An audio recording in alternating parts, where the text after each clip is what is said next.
Welcome back to Daily Grind. I'm Stephen Daly, your host. This is the podcast that doesn't toe the line. We drag that fucker into the street, beat it with a shovel, and we bury it in a shallow grave somewhere in Florida. Speaking of shallow graves, today's story is one of those what the actual fuck true tales that makes you question the entire species.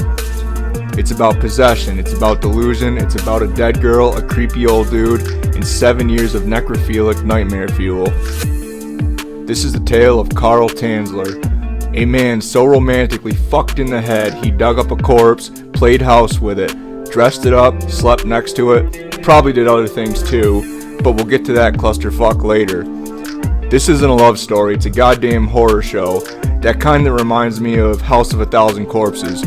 It's wrapped in silk, soaked in formaldehyde, and a kiss goodnight with a mouth that hasn't fucking moved since 1931.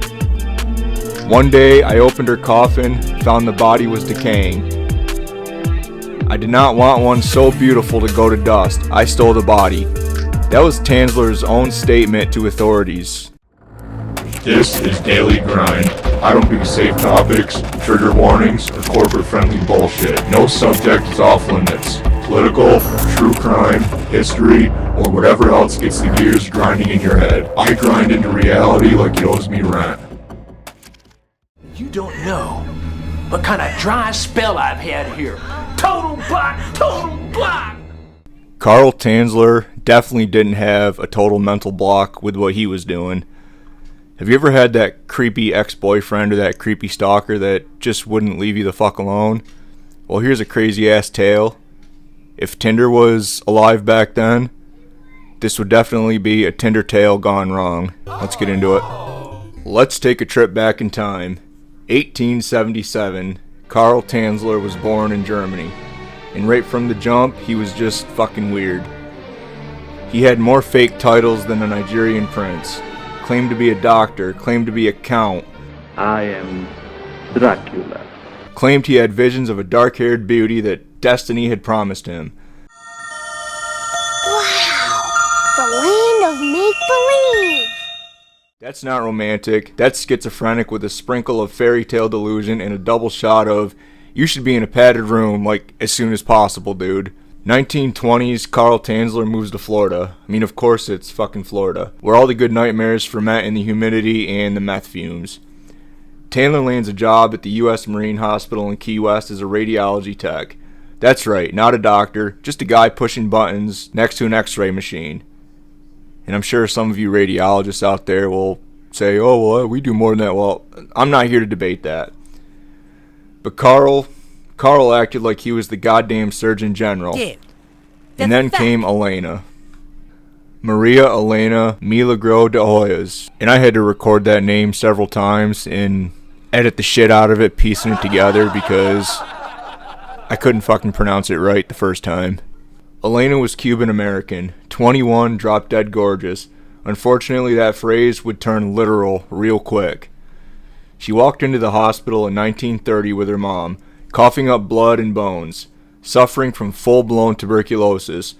This was pre-antibiotics era, so unless God stepped in, you were fucked. Carl sees her and immediately loses his already fragile grip on reality. He thinks, holy shit, it's her, the dark-haired dream girl I saw in a vision when I was younger. Here's the problem. Elena never felt the same. She was polite, maybe flattered at first, but this wasn't a rom-com. There was no spark, no slow dance montage. It was a dying girl just trying to get through her day without vomiting blood, while this creepy old German bastard kept bringing her gifts and love potions like he was trying to unlock her in a video game. It was real greaseball Tanzler shit. tried everything. Radiation, homemade elixirs, Frankenstein-level contraptions. None of it worked. Because, he wasn't a doctor. And you can't cure TB with desperation and fucking delusion. Elena died in October 1931. That should have been the end. But Carl Tanzler, this was the fucking beginning, bruh. Tanzler pulls out his wallet and pays for Elena's funeral. Builds her a mausoleum. Because of course he does. And here's the kicker. He gets the only goddamn key. Right, not the family, him really, alone. The fuck? Because nothing screams stable and sane like hoarding access to someone's final resting place. And for the next 2 years, Every single night, he visits her. He talks to her, he brings her gifts, plays music, reads poems, probably whispers creepy German lullabies to her rotting bones. People thought it was sweet. Tragic, a poor man mourning the loss of his love. Nope, the man was rehearsing for what came next. Because in 1933, Tanzler said fuck the cemetery and dug her the hell up. How'd he do it? He dug her up, tossed her into a toy wagon. Yes, a children's red wagon. And rolled her corpse right down the street to his house like it was trash day and rigor mortis was optional. Before we continue this, we're going to have a quick ad break from our sponsor. Our sponsor is Corpse Keeper Storage Solutions. Corpse Keeper Solutions. Corpse Keeper Storage Solutions. Need discreet solutions for your decomposing partner? Whether you're hiding her from nosy neighbors, the cops, or your own conscience, Corpse Keeper has you covered. Try our line of airtight cedar crypt chest, human-sized coolers with fox wine rack fronts, and our best seller, the necro-Sleeper. A bed that doubles as a coffin for that sleep-tight sweetheart intimacy without the smell of bad dreams. Corpse Keeper. She may be dead, but she's still yours. Here's where the shit goes full tilt. Tanzler now has a 2-year-old corpse rotting in his bedroom. You think your roommate's bad? So he plays Mr. Fix-It. He wires her bones together with piano wire. Shoves rags inside her to keep her curvy. Sticks glass eyes in her skulls. Uses perfume, disinfectants, and God knows what chemical cocktail to mask the stench of rot. Which I guarantee still smelled like Satan's asshole on a humid day. And he dresses her up in veils and bridal gowns. Sleeps next to her every night. For 7 fucking years. Let that sink in. 7 years. 7 Christmases. 7 birthdays. 7 good morning, sweetheart. Kisses on a face that hasn't blinked since the Hoover administration. He claimed they were married. He called her his wife. And yeah, let's just rip the band-aid off right now. There was probably sex involved. A later autopsy revealed some things. Some things were altered. Holes where holes didn't belong. You do the math on that one. But he loved her, right? No, that wasn't love. That was possession. He didn't want Elena. He wanted a goddamn mannequin with memories. Sorry to cut this wonderful story off, but we have another sponsor break. If you're into this stuff, I have something for you that can help you get started. It's Necronet, the dating app for the damned. Necronet, the dating app for the damned. Are you tired of Tinder, bored with Bumble, wish your dates were a little quieter, and already dead? Introducing Necronet, the world's first dating app for people who aren't picky about pulses. Just swipe right, and our Gravedigger approved algorithm matches you with corpses that fit your lifestyle, smell profile, and decomposition preferences. Necronet. It's not weird if they can't say no. Eventually, people started talking. Neighbors saw Tanzler dancing with what they thought was a giant doll. Elena's sister catches wind and storms into the house. And she finds what used to be her sister laying in the bed, dressed like a Victorian sex doll from Hell's bridal shop. Cops are called, Tanzler's arrested, the body is taken and examined. And here comes the most fucked up part of the story. The public sides with Tanzler.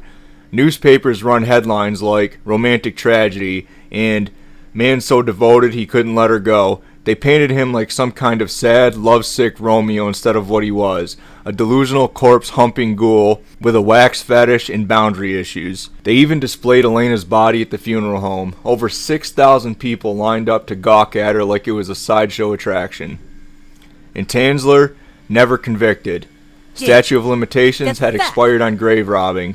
No laws at the time about corpse cuddling. So the man walked.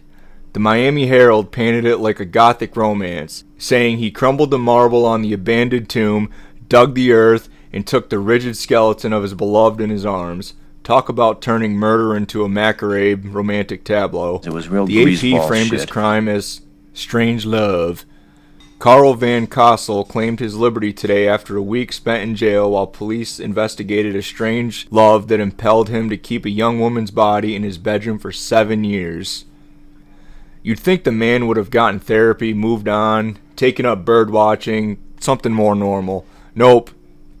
He moved to a different town and built a full-size replica of Elena out of wax, hair, and whatever else he could find. He kept that fake corpse in his bed until the day he died, in 1952. Just laying around They found his body clutching her body. or the fake mannequin wax statue of her body. Fucking poetic, right? But also fucking insane. This wasn't a tragic love story. This was a delusional, one-sided nightmare about control, death, and some deeply unresolved mommy issues with a side of needs to be on every watch list forever. Carl Tanzler didn't love Elena, he owned her. He took her pain, her body, her death, and made it all about him. She wasn't a person to him, she was a fantasy, a puppet, a fucking project. Bet you won't find this shit on the DIY channel. And if you ever hear someone call this story romantic, do yourself a favor and run like hell in the opposite direction. Because you're talking to someone who probably thinks Buffalo Bill from Silence of the Lambs was just misunderstood. This has been Daily Grind. I'm Stephen Daly, your host. This is where we dive headfirst into the dark and disturbing and what the actual fuck. No fluff, no filter, just truth, bile, and a little bit of gallows humor. If you like this story, follow the show, share it with someone who thinks they've heard it all. And remember, if your lover says they'll love you forever, make sure they don't mean literally.